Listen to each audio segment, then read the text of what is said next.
Gente, hoje o tema que a gente vai ver vai ser sobre a igreja de Tiatira, que está descrito em Apocalipse 2, dos versos 18 ao verso 26. Vamos abrir junto para a gente ler, por favor?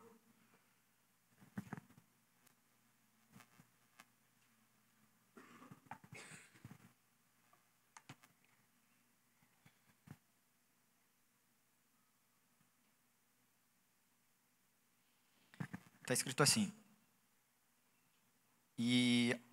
Opa, peraí. Calma aí que eu me trolei aqui no tempo. Ao anjo da igreja em Tiatira escreva: Eis o que diz o Filho de Deus, cujos olhos são como chama de fogo e os pés como bronze reluzente. Conheço as suas obras, o seu amor e a sua fé, o seu serviço e a sua perseverança, e sei que você está fazendo mais agora do que no princípio. No entanto, contra você tenho isto: você tolera Jezabel, aquela mulher que se diz profetiza. Com os seus ensinos, ela induz os meus servos à imoralidade sexual e a comerem alimentos sacrificados aos ídolos. Dê-lhe tempo para que se arrependa, mas ela não quer se arrepender da sua imoralidade. Por isso, vou fazê-la adoecer e trarei grande sofrimento aos que cometerem adultério com ela, caso não se arrependam das suas obras incitadas por ela. Certamente ferirei de morte os filhos dessa mulher. Então todas as igrejas saberão que eu sou aquele que sonda a mente e o coração dos homens, e retribuirei a cada um de vocês de acordo com as suas obras. Aos demais que estão em Tiatira, a vocês que não seguem o ensino dela e não conheceram, como eles dizem, os profundos segredos de Satanás, digo: não porei outro fardo sobre vocês, senão que se apeguem com firmeza aos que vocês têm até que eu venha. Aquele que vencer e fizer a minha vontade até o fim, darei a ele autoridade sobre as nações. Ele as governará com cetro de ferro e as despedaçará como um vaso de barro. Eu lhe darei a mesma autoridade que recebi do meu Pai. Também lhe darei a estrela da manhã. Quem tem ouvidos, ouça o que o Espírito diz às igrejas. Fechem seus olhos, vamos orar rapidamente aqui. Pai, em nome de Jesus, nós te agradecemos por esse tempo em conjunto. Senhor Deus, nós te agradecemos por esse tempo de adoração. Nós te agradecemos por essa mensagem, Senhor Deus. Traga para nós cada vez mais clareza do que o Senhor quer para essa comunidade, para as nossas vidas. Traga cada vez mais olhos abertos, ouvidos atentos ao que o Senhor quer fazer, Pai. Que através dessa mensagem nós possamos sentir a alegria do Espírito Santo tomando conta do nosso coração, em nome do Senhor Jesus. Amém. Gente, vocês estão vivos? Eu acho que eu não ouvi um amém assim depois da oração. Só para saber mesmo se vocês estão vivos, firmes e fortes. Gente, vamos lá. Coisa rapidinha sobre o contexto que nós estamos vendo. Essa não é a primeira carta, nem a segunda, que João traz, né, que Jesus revela a João em Apocalipse. Mas é importante a gente entender que há um contexto por trás de tudo que está acontecendo ali, tá? Basicamente, vamos lá, nós estamos falando da cidade de Tiatira. Ela, dentre as cartas e as cidades escritas pelo apóstolo João, essa é a cidade que tem uma menor relevância dentre todo o contexto histórico e cultural da época. Então, a gente basicamente tem uma cidade menor, com uma menor relevância, mas que recebe uma qualificação muito boa. Jesus ele traz para a igreja de Tiatira elogios dos quais ele não fez para nenhuma das outras 6 igrejas. Então, por mais que ela fosse historicamente menos relevante culturalmente, ela carregava características que foram exaltadas pelo Cordeiro de Deus. Dentre esse aspecto, né, hoje essa cidade de Tiatira, ela se encontra na Turquia, as 7 igrejas que o apóstolo João escreve, elas se encontram na Ásia Menor, né? Então elas se encontram numa região próximo também a Jerusalém, porém elas estão direcionadas e meio que focadas a todo um contexto daquele povo ali da Ásia Menor. Hoje se encontra na Turquia, tem muito pouco conteúdo arqueológico, histórico preservado, né? Pelo que eu vi, há uma praça com algumas coisas preservadas que nem tanto é sobre o período realmente que nós estamos vendo aqui nesse momento, tá? Porém, ela tem uma importância grande porque Tiatira ela recebia o que é chamado de guildas. As guildas eram como associações trabalhistas. Então, nós tínhamos vários grupos de trabalhadores que estavam presentes naquela região de Tiatira, tá? E Tiatira vai ser mencionado antes, em Atos 16, tá? A gente vai dar uma olhada sobre isso, mas só para contextualizar, falando exatamente sobre a vida de uma mulher que se chama Lídia.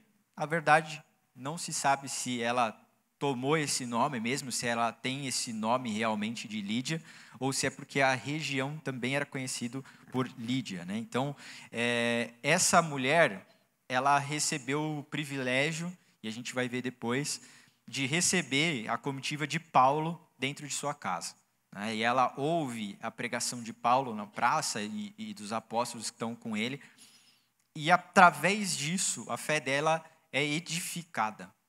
Ela já era convertida, a fé dela é edificada e ela permanece próximo aos discípulos naquele momento.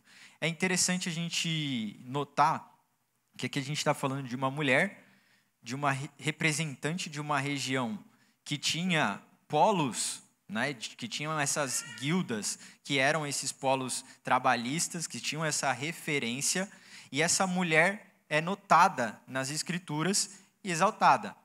A segunda vez e a última vez que vai ser falado sobre a igreja e sobre essa região de Tiatira.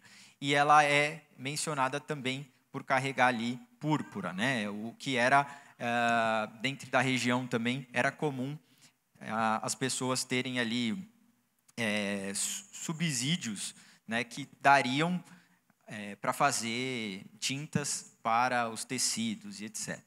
E a púrpura tem uma cor naturalmente meio roxinha, e o que daria um tecido que era um tecido muito caro para a época e um tecido que ficaria também direcionado para pessoas de alto nível, ou seja, para regiões e para reis e sacerdotes da época, tá?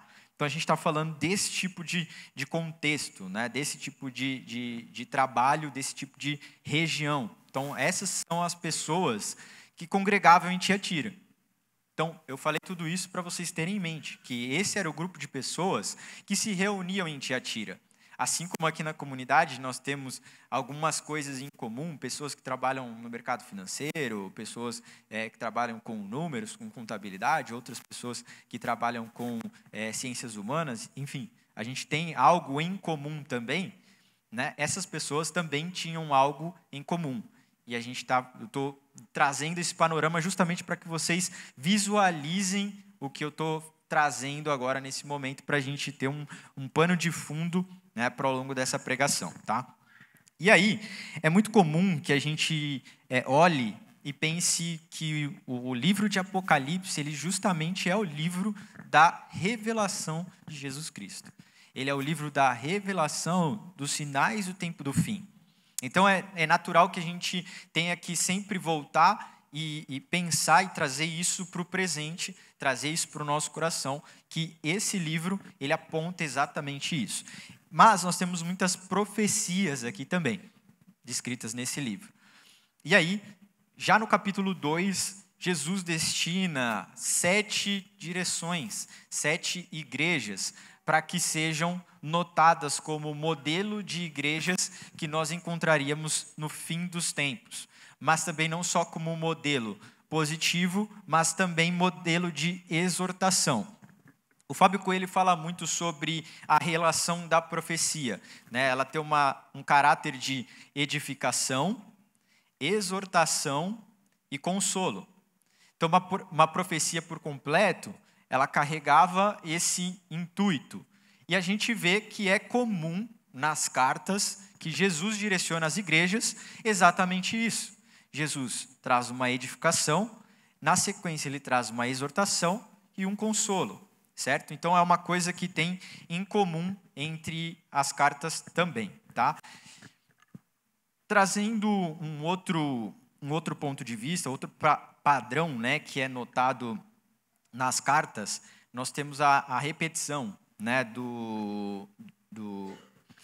da frase lá no final, né, quem tem ouvidos, ouça o que o Espírito diz às igrejas. Dentro do aspecto consolador, ele sempre traz um apontamento de ao vencedor darei, o vencedor receberá. Então, isso é uma coisa comum para as 7 igrejas. Então, ele vai apontar isso de forma comum para as 7 igrejas. E aí a gente vai adentrando, a gente vai focar agora principalmente no desenvolvimento da carta para Tiatira, para a igreja de Tiatira, beleza? Vamos abrir, Jennifer, por favor, em Atos 16, só para a gente ver a participação, né, da Lídia aqui. Partindo de Troade, navegamos diretamente a Samotrácia, e no dia seguinte a Neápolis. Dali fomos a Filipos, na Macedônia, que é a colônia romana e a principal cidade daquele distrito, onde ficamos vários dias. No sábado saímos da cidade e fomos pela beira do rio, onde esperávamos encontrar um lugar de oração. Sentamo-nos e começamos a conversar com as mulheres que haviam se reunido ali. Uma das que ouviam era uma mulher temente a Deus, chamada Lídia, vendedora de tecido de púrpura, da cidade de Tiatira. O Senhor abriu seu coração para entender a mensagem de Paulo. Tendo sido batizada, bem como os da sua casa, ela nos convidou dizendo: se os senhores me consideram crente no Senhor, venham ficar na minha casa. E nos convenceu. Está escrito assim. Então, basicamente, a gente vê nesses versos o quanto a preservação da qualidade, da classificação de uma pessoa crente em Jesus, ela traz também consigo um ato de hospitalidade, um ato de trazer para dentro da casa. Lídia tem essa característica, e eu consigo ver presente nesse texto, que ela não só acredita no relacionamento, como ela quer estar próximo daqueles homens. Ela quer trazer para consigo e para sua casa aquela presença. Então, provavelmente, né, e aí eu gosto de imaginar bastante, a Lídia deve ter sentido algo muito forte no seu coração ao ouvir Paulo falar junto com os outros apóstolos, junto com os discípulos de Paulo ali naquele momento. Então, essa comitiva falando, e ela reunida entre mulheres, foi destacada como a mulher que carregava esse espírito de crente em Jesus, que cria no Senhor. Então, provavelmente, ela já tinha ouvido essa palavra chegar ao seu coração, carregava consigo esses tesouros e permaneceu de pé e firme ali, até que chegasse a palavra do Senhor por Paulo e ela fosse batizada. Mais para frente, no verso 40 de Atos 16, vai dizer assim: depois de saírem da prisão, Paulo e Silas foram à casa de Lídia, onde se encontraram com os irmãos e os encorajaram. Então partiram. Na sequência dos versos, né, que a gente não leu aqui, mas que você já leu em casa, nós temos Paulo e Silas sendo presos. E na saída da prisão, eles sendo encaminhados diretamente para a casa daquela que havia recebido eles. Então, eles estavam procurando um lugar de oração e eles não tinham encontrado. Porém, eles encontraram mulheres reunidas. E dentre uma delas, o coração cheio do Espírito Santo, que envolve a hospitalidade, trouxe para dentro de casa. E aí trouxe essa proximidade. Tanto que, no final, depois, quando eles saem da prisão, eles são recebidos novamente na casa de Lídia com os outros irmãos para os encorajarem à pregação do evangelho, tá? Então, é muito importante a gente entender todo esse contexto, tá bom? E aí a gente vai partir agora para esse desenvolvimento de fato. O conteúdo e o propósito dessas cartas, é importante ressaltar que ele não tem um conteúdo evangelístico, tá, gente? Mas ele tem um caráter um pouco mais exortativo, né, de como o fim dos tempos irá acontecer e de como seriam as características de cada igreja que se reunira, né, naquele momento. E isso é importante para a gente ter no nosso coração, com o fim do aperfeiçoamento da nossa igreja. Não da nossa comunidade, tá? Da igreja de Jesus, do corpo, da noiva, com o fim do aperfeiçoamento dessa noiva, tá? Então, Jesus ele vai oferecer recompensas, né, para os crentes que vão nascer de novo e incentivos ainda de uma maior diligência à tentação e à pressão que eles sofriam. Importante ressaltar também que aqui nós estamos falando de um tempo onde eles estavam sob um domínio do Império Romano. Então, esse aspecto tem tudo a ver com a pressão e com a característica das pessoas e da cultura que eles desenvolviam juntos. Então, parte dessa cultura que foi se corrompendo ao longo do tempo, justamente pela influência do Império Babilônico, e agora do Império Romano, que a gente vê diretamente influenciando e tomando conta desses lugares. Então, Jesus está procurando aquele povo fiel, aquele povo leal à sua aliança. Então, tem tudo a ver com o que a gente falou desde o primeiro culto que a gente trouxe, que a gente veio para o salão. Tem tudo a ver. Então, todas as coisas estão interligadas. Depois que eu mostrei aquela imagem da interligação de mais 63 mil, né, intercessões na Bíblia, não tem como a gente falar que quando a gente fala sobre unidade, e eu trago a igreja de Tiatira, não tem nada a ver uma coisa com a outra. Está tudo interligado, né, gente? Então, a gente precisa ter essa mentalidade muito bem preservada. Jesus, basicamente, ele se revela no verso 18 à igreja de Tiatira. E ele está dizendo assim: eis o que o Filho de Deus, os olhos são como chama de fogo e os pés como bronze reluzente. Tá? Essa expressão do Filho de Deus, essa palavra no grego é huios, tá? Que é o Filho, que é basicamente a expressão que Jesus mais vai usar para falar do Filho do Homem, também é huios, tá? Então, essa expressão, ela traz uma característica de proximidade, de pessoalidade com o indivíduo que está recebendo essa palavra.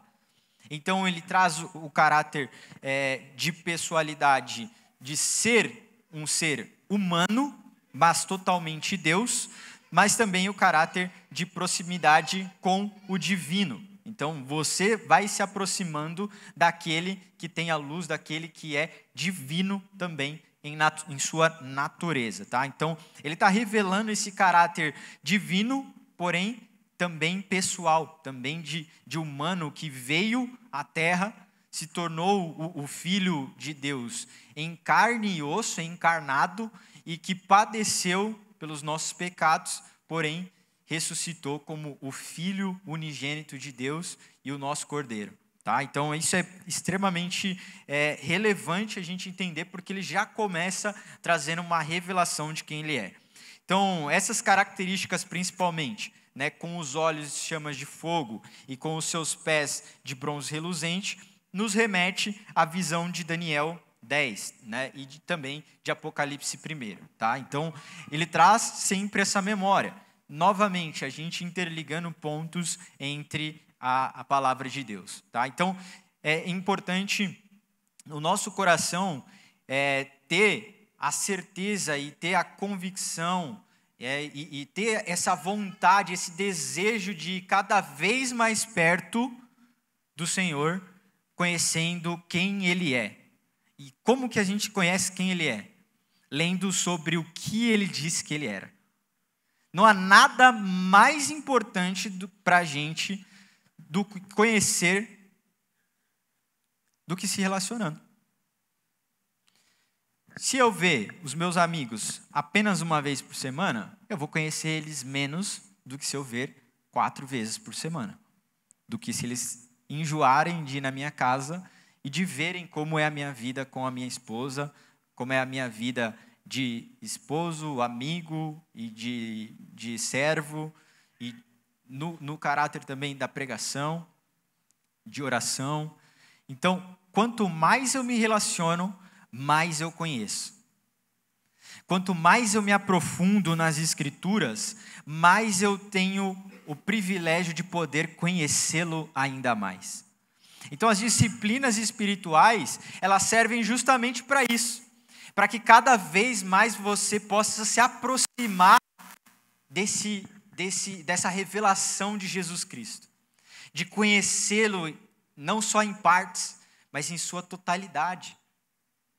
Então, isso é o caráter que Jesus já traz na sua revelação aqui para a igreja de Tiatira. Tá?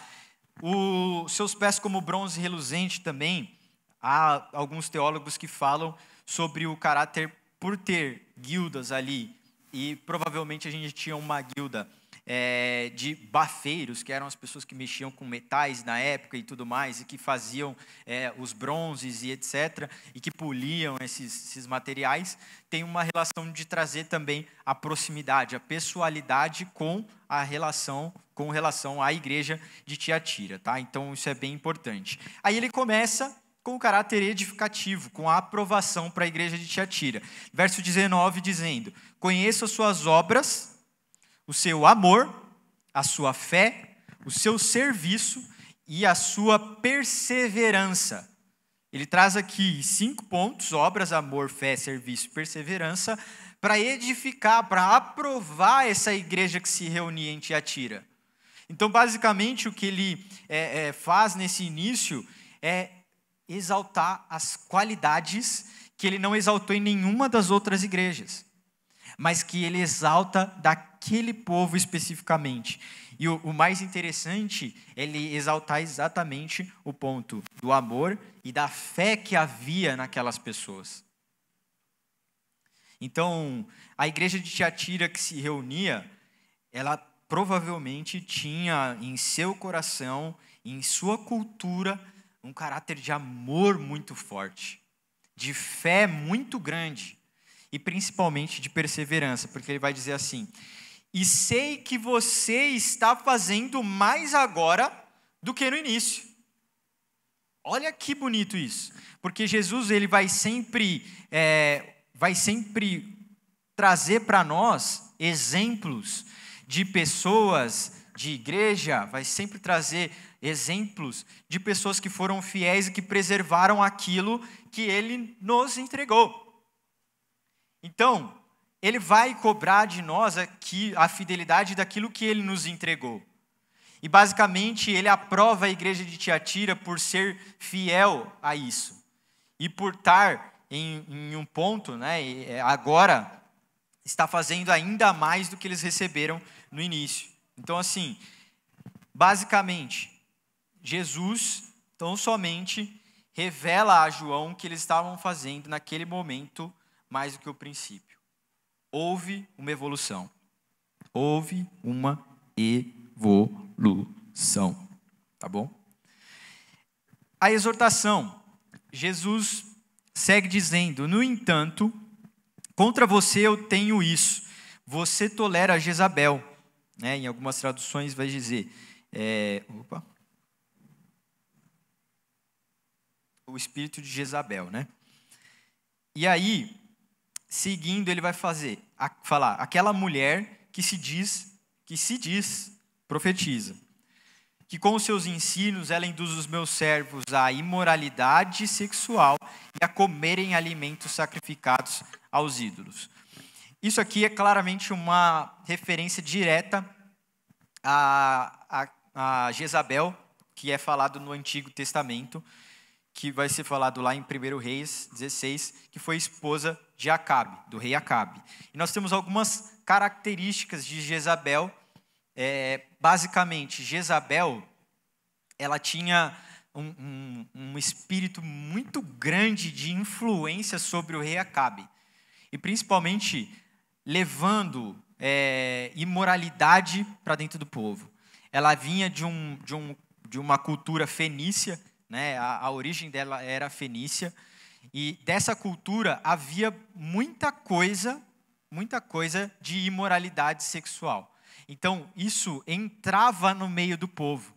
Ela induzia as pessoas daquele reino, do reino de Acabe, a adorar outros ídolos, a comer desses alimentos que eram sacrificados a esses ídolos. Então, basicamente, essa referência que está sendo feita aqui por Jesus à igreja de Tiatira é porque, sim, houve uma influência maligna de uma mulher que se dizia por profetisa. E aí nós temos no contexto histórico um deus chamado de Apolo naquela região, que era um deus que ia trazer uma influência sobre heresias que estavam sendo disseminadas durante aquele momento entre o povo, e também de imoralidade sexual, ou seja, de práticas pecaminosas entre o povo. Então, isso estava entrando no meio da igreja de Jesus pela tolerância da igreja, e Jesus está exortando a eles que eles não foram tão bem em discernir esse espírito que estava tomando conta da igreja. Então, apesar de todas as qualidades que havia ali naquele momento, e que Jesus exaltou no início dessa carta, ele está dizendo, olha, apesar de tudo isso, faltou discernimento em vocês, porque vocês deixaram isso entrar na igreja. Nós precisamos entender que as igrejas, as cartas, elas não são destinadas apenas para aquelas cidades específicas. Porque se Jesus está apontando como vai ser as características das igrejas lá no fim dos tempos, nós devemos ter um alerta para nós. Nós não podemos ser uma igreja permissiva. Nós não podemos ser igreja de forma a não carregar conosco o discernimento do Espírito, a ponto de não permitirmos que o espírito de Jezabel entre no nosso meio. Entre no meio da noiva de Cristo. Porque nós precisamos de uma noiva sem máculas. Nós precisamos de uma noiva pura, santificada, para que nós possamos, sim, receber as bodas do Cordeiro. Tá? Então, isso é muito importante, gente, porque Jesus trazendo essa característica, né, de Jezabel, ele está alertando, não deixe que as influências malignas permaneçam inseridas no meio do povo de Deus. E ela se dizia profetisa. Apolo também era um deus que envolvia muito o caráter das pessoas que tinham visão, de que tinham ali profecias. Então, tinha essa característica do deus Apolo também dentro do meio do povo. Então, essa mulher, ela falava, eu sou profetisa. E provavelmente, para ela ter se estabelecido nesse contexto, ela trouxe muitas coisas que aconteceram de fato. E ela trouxe muita realidade palpável, porém o coração dela não estava no lugar certo. Porém, o espírito que havia nela não era o Espírito de Deus definitivamente. Então, Jesus precisa alertar a igreja para falar assim, ei, isso que você está vendo não é do Espírito de Deus, é um espírito de engano. Não deixe que isso permaneça no meio da minha igreja, não deixe que isso permaneça no meio do povo de Deus. Então nós precisamos carregar essa exortação conosco para lá no futuro, lá no final dos tempos, a gente não permanecer nesse erro e nesse engano. E ele vai seguir: dê-lhe tempo para que se arrependa, mas ela não quer se arrepender da sua imoralidade. Jesus, ele nunca vai exortar nós e não nos dar uma palavra de arrependimento. Ele sempre vai trazer consigo a palavra de arrependimento. Mas quem precisa se arrepender? Somos nós. Ele não vai te obrigar a se arrepender de quem você é, dos seus pecados, a vir a Ele, tomar sua cruz, segui-lo.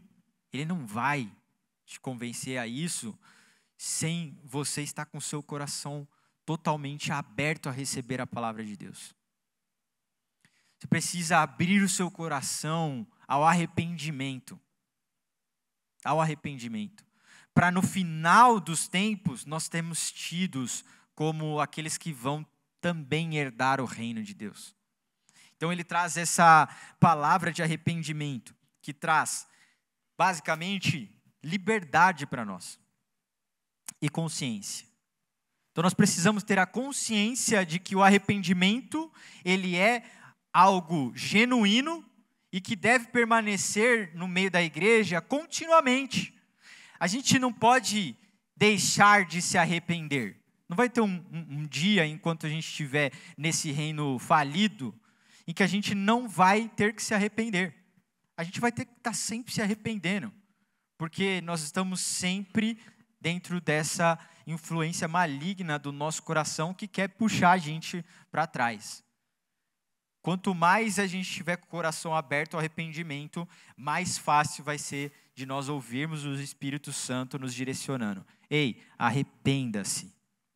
Arrependa-se. Então, nós devemos carregar também essa palavra de arrependimento conosco. Por isso, ele segue dizendo: vou fazê-la adoecer e trarei grande sofrimento aos que cometerem adultério com ela, caso não se arrependam, novamente, das obras incitadas por ela. Então, basicamente, nós temos aqui o juízo de Deus sendo derramado a essa exortação. Sempre que Jesus traz uma exortação ao arrependimento, e que não há arrependimento, vai haver o quê? Justiça. A justiça de Deus, ela é plena e ela nunca falha e vem no seu momento. Mas, além disso, né, há um ato condicional. Por quê?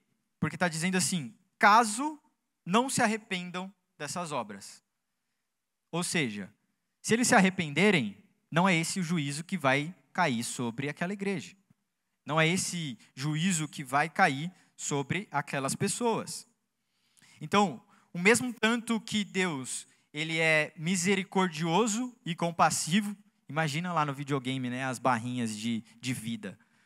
Ao mesmo tanto que ele tem lá de XP, de misericordioso e amoroso e compassivo, ele também tem de justiça, de juízo. Então, nós devemos entender que Jesus, ele não falha no seu juízo. Ele não falha na sua misericórdia. Então, os nossos olhos devem estar atentos a essa mudança de rota que é causada pelo arrependimento. Os nossos olhos devem perceber Ele nos convidando para esse arrependimento, para que a justiça não caia sobre nós e sobre quem? Sobre as nossas gerações. Porque Ele vai dizer assim: certamente ferirei de morte os filhos dessa mulher. Ele está falando sobre quem? Sobre as gerações, sobre essa continuidade geracional. Então Ele está dizendo: olha, se vocês não se arrependerem, eu acabo com as suas gerações, porque isso não vai permanecer no meio da igreja. Uau! O pecado não vai permanecer no meio da igreja. A noiva pura, santificada, imaculada que ele está esperando para se casar, não terá pecado no seu meio. Porque a justiça de Deus já vai ter sido derramada sobre a terra. E o seu juízo já vai ter feito com que a fidelidade daqueles que permaneceram seja exaltada no lugar do pecado. Uau! Vocês entenderam isso, gente? Balança a cabeça só para eu ver se vocês estão comigo. Balança a cabeça, sim. Beleza. E ele vai continuar dizendo, então todas as igrejas saberão que eu sou aquele que sonda a mente e o coração dos homens, e retribuirei a cada um de vocês de acordo com as suas obras. Então, ao mesmo tempo, né, como eu disse, que ele nos pede para nós termos o nosso arrependimento aos seus pés, Jesus, ele nos pede para que nós tenhamos a nossa continuidade geracional. Para que nós tenhamos os nossos filhos e coloquemos as palavras dele no coração dos nossos filhos. Então, se a nossa fidelidade permanecer e as bênçãos de Deus derramadas sobre as nossas famílias e as gerações futuras, nós vamos permanecer levando para frente algo que é bom e não algo que é ruim. Tá? Então, isso é legal. É um alerta e um apontamento para o que nós devemos nos preocupar com a noiva. E na sequência, ele vai trazer o que é o consolo, né? Ele vai trazer aquele afago para a igreja. Vai dizer assim, verso 24. Aos demais que estão em Tiatira, a vocês que não seguem o ensino dela e não conheceram, como eles dizem, os profundos segredos de Satanás, eu digo, não porei outro fardo sobre vocês, senão que se apeguem com firmeza ao que vocês têm até que eu venha. Isso tem me tocado bastante e é um pouco do que tocou o meu coração para trazer essa mensagem no dia de hoje, porque na igreja caseira, geralmente eu peço oração para que eu continue sendo fiel àquilo que Deus me deu. Então, meus irmãos aqui da igreja caseira sabem que eu muitas vezes falo sobre isso. Eu tenho muita preocupação realmente sobre isso. Deixa eu dar um gole de água. Então, eu tenho muita preocupação sobre isso, porque eu quero sim me manter, eu, Rafael, né? Quero me manter fiel àquilo que Deus entregou para mim e para minha família, tá?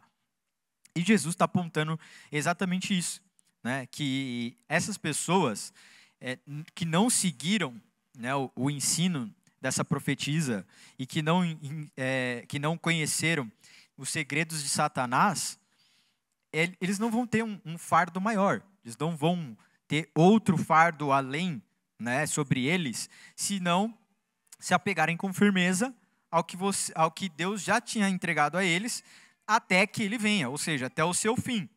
Então, isso aqui para mim é algo que dilata os meus olhos dizendo, olha, eu sei as suas características positivas, eu sei aonde você tem falhado, mas é o seguinte, para vocês que permaneceram fiel, fica tranquilo, continua nessa caminhada, não vou colocar nenhum fardo a mais, para vocês não tropeçar no meio do caminho. Então, eu não vou colocar nada além, apenas do que vocês se manterem firmes a isso, até que eu volte, até que eu venha.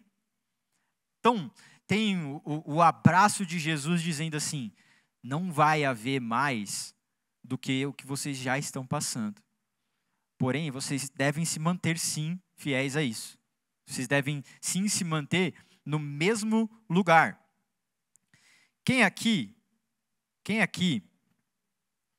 já fez alguma dieta na vida? Levanta a mão aí.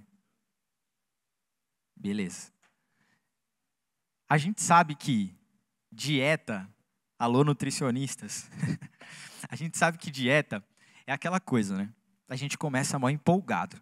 E aí a gente vai naquela empolgação e vai pesando a comida, né, Felipe? Vai pesando a comida e tal, vai tantas gramas de arroz e tantas gramas de feijão e de carbo e de proteína e não sei o quê. Maravilha, beleza. E aí? Passa uma semana, uau. Passa 2 semanas, tô bem. 1 mês, sei que eu falei uma aqui, uma ali e tal. 2 meses, 3 meses. E vai pesando, e vai pesando. Só que tem um ponto. Eu acho que todo mundo aqui deve conhecer alguém que é irritantemente chato a ponto de não ligar para coisas gostosas. Se você oferecer um doce de leite, não, tô tranquilo. Oferecer uma pizza, não, tô de boa. Prefiro comer um poke.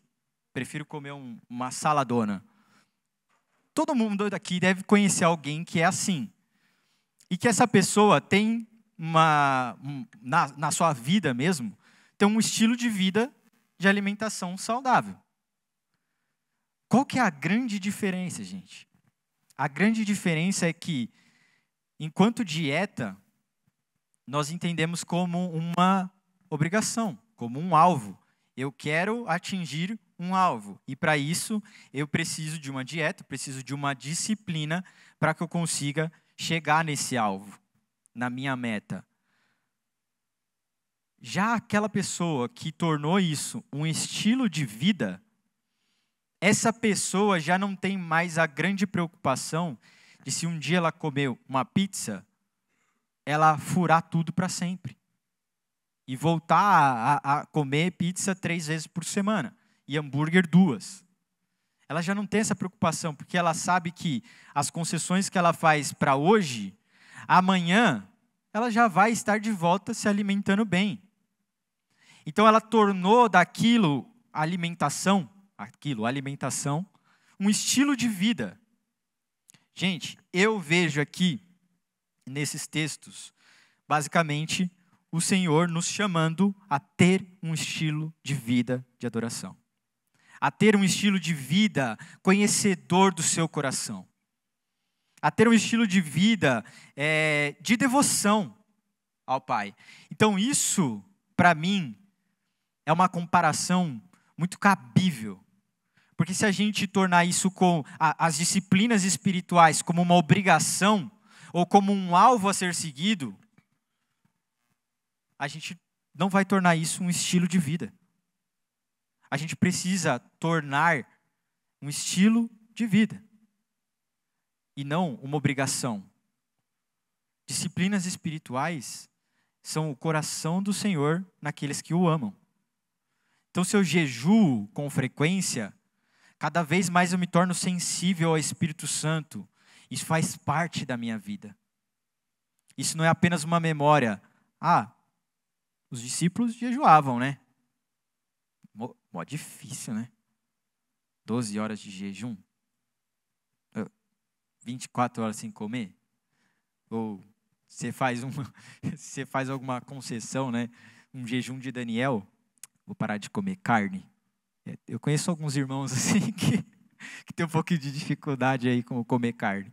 Mas é exatamente isso, gente. Se tornou parte da sua vida. Porque o coração daquele que ama a palavra de Deus se tornou algo sensível a como o Senhor fala. Então, na leitura da palavra, no jejum, na oração, na intercessão, tudo isso vai nos fazendo cada vez mais chegar mais perto do Senhor. E o meu tempo está voando e já foi embora. Mas nós já estamos acabando. Essa é boa notícia. Por quê? Nós já chegamos à conclusão. Jesus diz assim, no verso 26. Aquele que vencer, a minha vontade até o fim, e fizer a minha vontade até o fim, darei a ele autoridade sobre as nações. Ele as governará com o cetro de ferro e as despedaçará como a um vaso de barro. Eu lhe darei a mesma autoridade que recebi do meu Pai. Eu lhe darei a mesma autoridade que recebi do meu Pai. A mesma. Ele não disse, eu te darei uma autoridade parecida. Ele disse a mesma. É efeito sonoro, Felipão. Pode deixar no talo. Também lhe darei a estrela da manhã. Quem tem ouvidos, ouça o que o Espírito diz às igrejas. Jesus está falando aqui que aquele que vencer, ou seja, como eu falei, todas as cartas termina com ao vencedor, ao que vencer, né? Ele está dizendo, eu vou te dar autoridade sobre as nações, a mesma autoridade que eu recebi do meu Pai. Lá em Mateus 28, 19, a gente vai ver que Jesus nos dá autoridade para as nações, para ir pregar o evangelho às nações. E é essa mesma autoridade que ele nos garante lá no fim dos tempos, que nós teremos como igreja para governar essas nações. Para governar junto com quem? Junto com ele, que estará sentado no trono. Definitivamente, o meu tempo acabou, mas nós vamos seguir mais. E ele diz assim, também lhe darei a estrela da manhã. A estrela da manhã, lá em Apocalipse 22, né, já finalizando, já está acabando. Né, Apocalipse 22 é o último capítulo da Bíblia. É o último. Lá no finalzão, 16, quase acabando o livro de Apocalipse. Eu, Jesus, enviei o meu anjo para dar testemunho dessas coisas a vocês. Eu sou a raiz, a geração de Davi, a brilhante estrela da manhã. Olha que incrível. Eu sou. E ele está dizendo, também lhe darei a estrela da manhã. Gente, a estrela da manhã é o símbolo de iluminação, de brilho, de glória e honra do reino do Pai, do reino do Messias. Não é à toa que ele fala que ele vai dar autoridade e também a estrela da manhã. Porque ele vai dar esse levante para a igreja, exaltando a noiva de Cristo no reino vindouro do Messias. Então, ele garante para nós essa certeza de que nós estaremos junto com ele, de que nós teremos essa mesma autoridade que ele, e de que nós provaremos da mesma glória que o Filho naquele instante, naquele momento. Quem tem ouvidos, ouça o que o Espírito diz às igrejas. Em Isaías é citado uma única vez no Antigo Testamento, ouça o Espírito. Né? Então, é uma referência direta e uma conexão com o que é dito lá em Deuteronômio 6 a Israel. Ouça, ó Israel. Então, há uma grande conexão com essa lógica do ouça o que o Espírito diz às igrejas. Ou seja, igreja, esteja atenta ao que o Espírito está falando. Igreja, esteja atenta ao que o Espírito deseja de vocês. Para a gente encerrar, e os músicos podem vir subindo, para a gente encerrar, essa descrição dos olhos de Jesus como chamas de fogo, ela deve cada vez mais nos fazer queimar por dentro de amor por Ele.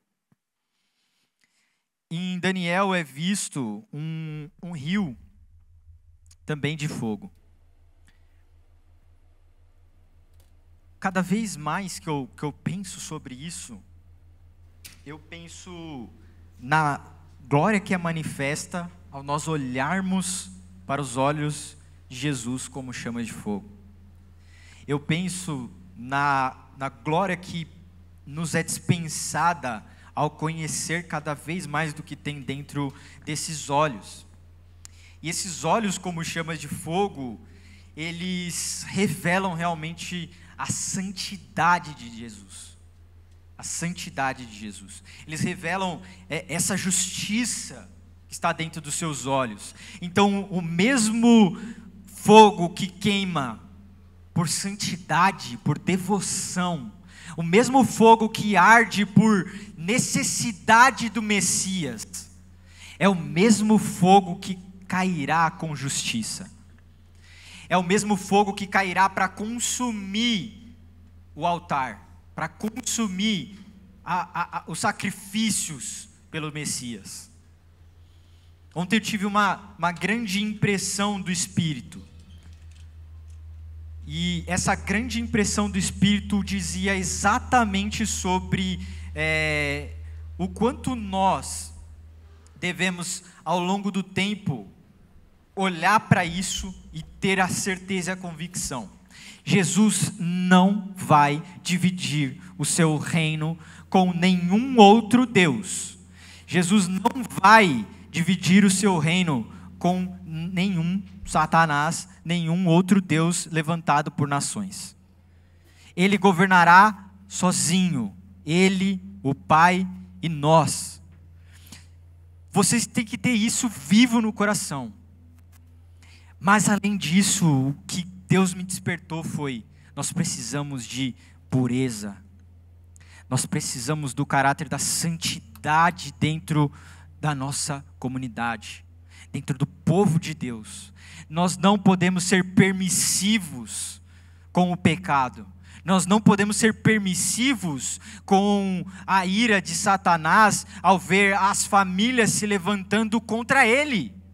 Porque se ele quer derrubar as famílias, então levantemos mais famílias. Levantemos mais famílias para o Senhor, para a gente manter esse exército vivo, firme e avante contra Satanás. Porque Jesus não irá dividir o seu reino. Ele irá governar sobre todas as nações. Ele irá governar sobre todos. Nós precisamos carregar conosco esses princípios. Nós precisamos carregar conosco o fogo dos olhos de Jesus. Que isso queime os nossos pecados, que isso queime a nossa vida por dentro e que faça de nós um povo com pureza e santidade correndo pelos corredores, pelas casas, pelas igrejas caseiras, que haja cada vez mais o arder dessa chama que há nos olhos de Jesus. E isso cada vez mais deve ser algo que eu vou incomodar vocês ao longo do tempo. Porque tem fervido muito no meu coração essa palavra realmente de olharmos para as características de Jesus e carregarmos os seus olhos como chama de fogo, carregarmos o seu caráter divino no nosso coração, transformando realmente quem nós somos.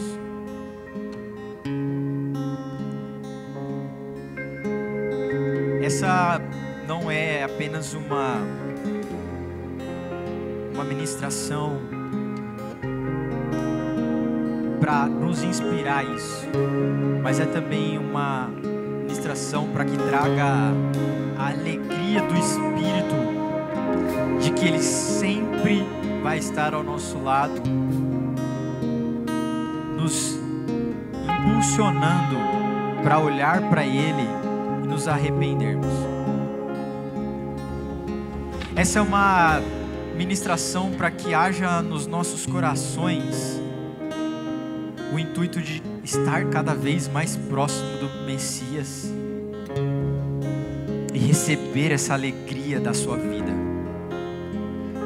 Porque se ele estivesse apenas morto, sim, nós poderíamos estar de luto. Mas a brilhante estrela do amanhã está nos aguardando. A boa notícia é que Ele está vivo. A boa notícia é que não há um luto pela sua morte, tão somente, mas a alegria da sua vida e do seu retorno. A alegria de ser um povo, de ser uma igreja que experimentará das delícias de estar aos pés do Messias, de receber a autoridade e a glória de Deus junto com Ele no seu reino vindouro. Que sejamos contagiados por essa alegria, que ao nós falarmos com as pessoas sobre o Evangelho, essa alegria e esse entusiasmo de saber, ei, Ele é aquele que morreu, mas Ele não está morto, porque Ele ressuscitou. E que essa alegria possa passar e contagiar as pessoas. Tem muitas pessoas que estão vindo a nós e que nós testemunhamos de vida, e eu tenho a alegria de poder testemunhar que essa semana nós vimos pessoas alegres e contentes de ter encontrado com Jesus, e não somente isso, de ter falado, eu vou largar tudo aqui, e agora eu vou fazer o principal, eu vou me batizar, eu vou confessar minha fé. E eu não vou esperar 1, 2, 3 semanas, porque eu entendi que Ele me chamou para isso, que Ele me chamou para si, porque eu entendi que Ele me chamou para fazer parte dessa família. E nós vimos e podemos contemplar essa semana essas famílias sendo batizadas. Logo depois de termos compartilhado uma mesa e de ter falado do seu nome, do nome de Cristo, do início ao fim, do início ao fim. E nós vemos a radicalidade no coração de quem acabou de ser apaixonado pelo Espírito, que acabou de ser fascinado pelos olhos de fogo e de estar queimando por dentro. Eu não quero esperar esse brilho, eu quero viver esse brilho agora, porque esse brilho já é prometido, já é garantido. Ei, nós precisamos queimar de amor, nós precisamos brilhar de amor, nós precisamos ser radicais com o nosso amor por Jesus. Nós não podemos deixar que esse amor seja apenas mais um. Não, é o nosso primeiro, é o nosso único, é o nosso apaixonante. Eu quero ter fixação por esse amor por Jesus. Eu quero sim ser chato. Eu quero sim ser irritantemente insistente e radical com algumas coisas. Eu quero sim, porque o seu amor me contagiou, e eu quero que esse amor contagie com muita alegria as famílias. Eu quero que as famílias parem de viver um evangelho de apenas sofrimento e luto e buído realmente num lamaçal pesado. Não! O fardo de Jesus, ele é leve.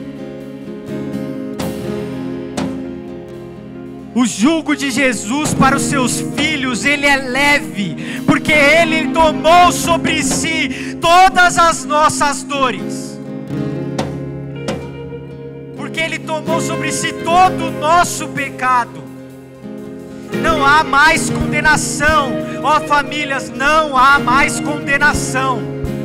A alegria de viver em Cristo Jesus.